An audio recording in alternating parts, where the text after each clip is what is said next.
Olá, eu sou a Deise e eu venho contar para vocês um pouquinho sobre o atendimento educacional especializado como articulador e incentivador da gestão para uma educação inclusiva. A gente entende, então, enquanto escola, né, que a educação precisa sempre estar contextualizada com a realidade, né, e com os sujeitos que compõem a nossa sociedade, né? Então, pensando através das políticas públicas, dos espaços escolares, né, e que hoje contam, em sua grande maioria, com um espaço do AEE, né, do Atendimento Educacional Especializado.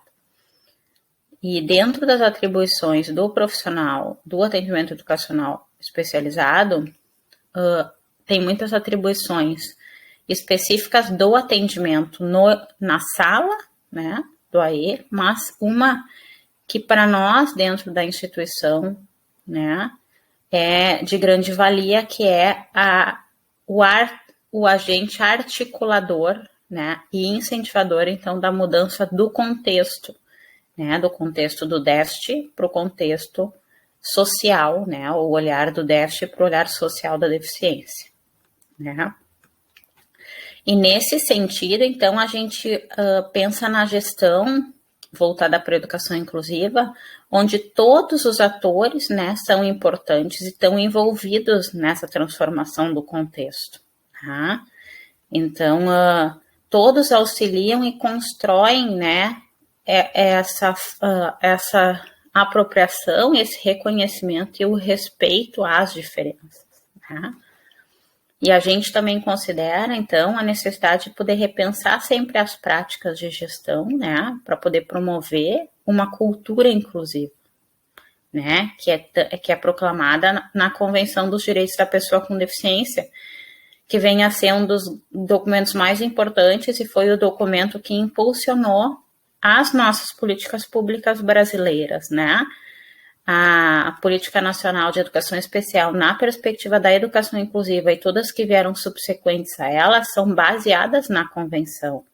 E elas trazem um contexto onde não é a pessoa que precisa se adaptar ao meio, mas sim o meio e o sistema se adaptar para que todas as pessoas possam usufruir, né? Eliminando então as barreiras de acesso e promovendo então a permanência e a aprendizagem significativa para todos, né? Eu vou apresentar então para vocês um pouquinho hoje de um questionário, né? Na verdade é uma escala chamada EPED-1, onde a gente pegou, que foi construída no meu doutorado, e que a gente pegou algumas questões para poder desenvolver com os nossos professores, né, do colégio, poder pensar de que forma a gente poderia impulsionar essa mudança do contexto, né, do déficit para o contexto social, né. A nossa instituição, a gente tem um grande número, né, de profissionais com especialização, né, e graduação, tá. A gente também tem um grande número de profissionais que começou a sua prática entre os anos de 2005 a 2009, então 26,2% dos nossos professores, e 21,4% dos nossos professores começaram a prática de 95 a 99. Se a gente for pensar nesses dois períodos, né, de 2005 a 2009, a gente vê que estava sendo implementada, né, a proposta da educação inclusiva baseada na convenção, né, ou seja, na inclusão plena, onde a proposta de poder pensar a modificação do meio, do contexto, né, e a eliminação das barreiras, então, estava sendo instituída, né, e poder pensar, então, na inclusão no sentido da diversidade funcional. Não pensar mais no sujeito com deficiência, que precisava se adequar ao espaço, mas sim poder pensar no sujeito com diversidade funcional, que sim teria o espaço adequado, né? o espaço para todos, porque quando a gente pensa no contexto da diversidade funcional, com diversidade funcional, estamos todos nós, né? Então, a gente não leva a deficiência colada ao nosso corpo. É algo diverso, é algo que todos temos. Uhum. E esses professores que, então, conviviam de 95 a 99 no início da sua prática, esses sim estavam no período da integração, né? Então, eles estavam num momento diferente do que o momento que a gente vive agora. Tá? Então, eu trago isso para a gente depois poder pensar. Quando a gente perguntou, então, se eles cursaram alguma disciplina ou participaram de algum curso, palestra ou formação, a gente vê que, em sua grande maioria, tiveram, sim, palestras relacionadas com a educação especial inclusiva, né? E aqui a gente vê um ponto de fragilidade no nosso trabalho, que a formação continuada proporcionada pela instituição em que atua, né, precisa ser intensificada, né, no sentido de poder pensar a educação inclusiva. Tá? Assim como também as disciplinas dos cursos de formação a nível superior também precisam ser repensadas. Né? Então, esse já é um ponto que nos faz refletir.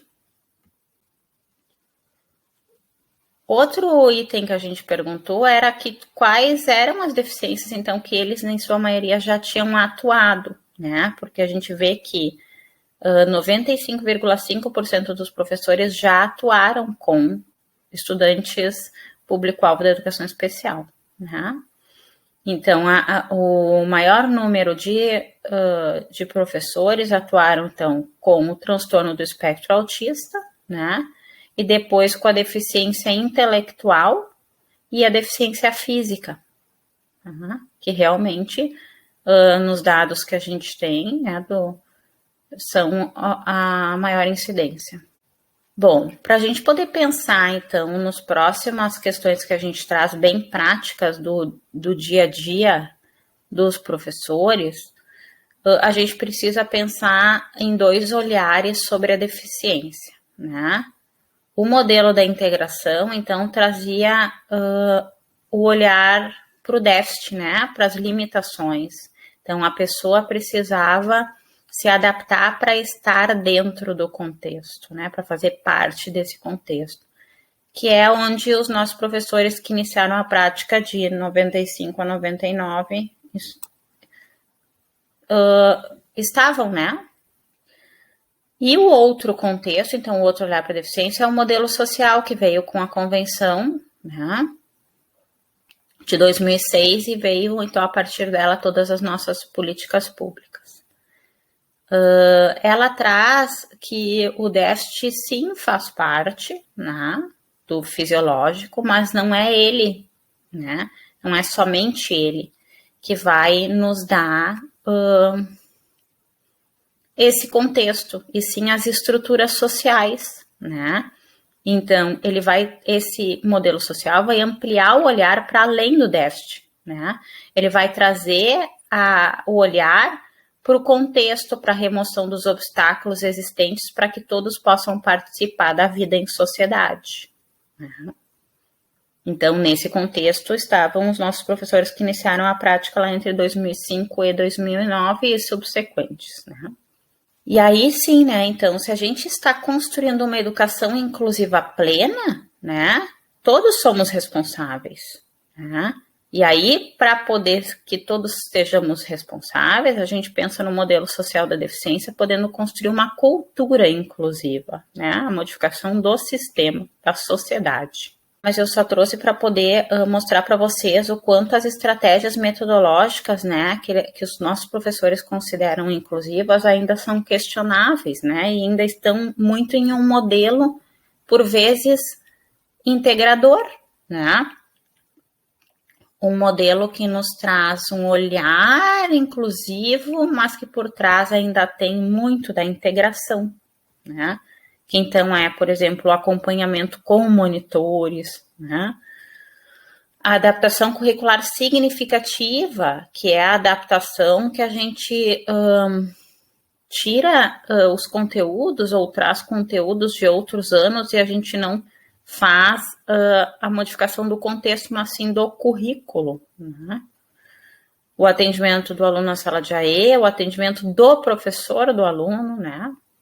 Então, atividades diferenciadas dentro do mesmo conteúdo. E por que a gente vai fazer atividades diferenciadas somente para esse estudante, né? Aqui a gente daí já começa a construir na escola as metodologias colaborativas, podendo repensar as metodologias da aula, né? Da prática de sala de aula e não somente para o estudante. Daí sim, aulas práticas, né? As construções de materiais específicos para o estudante. Será somente para o estudante, né? A gente sempre se questiona. O trabalho em grupo, né? A tutoria entre pares, que faz parte das metodologias colaborativas. A utilização de materiais mais visuais também, que também faz parte das metodologias colaborativas. Então, a gente vê o quanto, em alguns momentos, a integração, o modelo da integração do estudante ter que se adaptar ao contexto ainda está bastante presente. Depois a gente também perguntou com que frequência a equipe diretiva, né, a coordenação e a direção, então, realizava algumas tarefas na instituição. Nos aparece ainda um viés de gestão bastante, em alguns momentos, administrativo. Nos chama a atenção o quanto fica a entrada do coordenador na sala de aula ou o apoio às aulas, ainda os professores colocam como às vezes ou raramente, né? O que mais ficou forte nesse contexto foi as questões mais administrativas, né? Então, é algo que a gente também precisa ver no sentido de que o professor aqui pede uma escuta, né? Pede um apoio para pensar a sua prática, né? E aí, de novo, a gente volta lá onde eles apontaram sobre a formação continuada, né? Que não foi o que ganhou maior relevância quanto ao pensar e refletir sobre a educação inclusiva. Quando a gente perguntou sobre a frequência com que as atribuições do profissional do AE, então, no sentido bem direto do AE, do atendimento educacional especializado, ficou, então, marcado o quanto o profissional atua como um articulador, né, podendo pensar com esse professor, atuar com esse professor, mas também o quanto também está num viés, por vezes, no olhar da percepção do professor, num viés administrativo, porque o que mais chamou a atenção foi organizar o número de atendimentos, organizar os materiais com o professor, né, organizar as demandas, né, o plano de atendimento educacional especializado, e não fica, então, como um articulador em sua grande maioria, algo que a gente também precisa construir com os professores, né, e com a nossa instituição. E aí aqui, então, a gente pensa que a gente ainda está no período centrado na deficiência e na educação, ou seja, né, tendo períodos de integração e períodos de inclusão, mas a gente quer muito chegar no período, no bloco 3, que é o centrado na transformação do contexto, né, que é poder pensar as concepções de gestão para transformar o meio, né, a partir do respeito à diversidade e ao olhar singular para os sujeitos. E aí, então, nesse sentido, a gente também perguntou sobre a educação inclusiva e a gente viu o quanto a gente precisa retomar com esses professores as políticas públicas que envolvem esse contexto de transformação do meio, pois elas ainda não são claras para esses professores. E aí, então, podendo pensar que o AE, então, precisa ter um olhar mais alargado como um articulador e não somente como um atendimento aos estudantes, é que os profissionais precisam ser mais reflexivos, pesquisadores e desenvolvedores de competências profissionais e poder atuar na educação inclusiva de forma participativa, né? E aí, para isso, a gente, então, conseguir seguir rumo a uma cultura inclusiva, né? A gente precisa aprimorar, então, a formação continuada na nossa instituição também, para poder, de fato, pensar e produzir e construir, né, uma cultura inclusiva, para, sim, poder modificar o sistema e o meio. Então, a gente agradece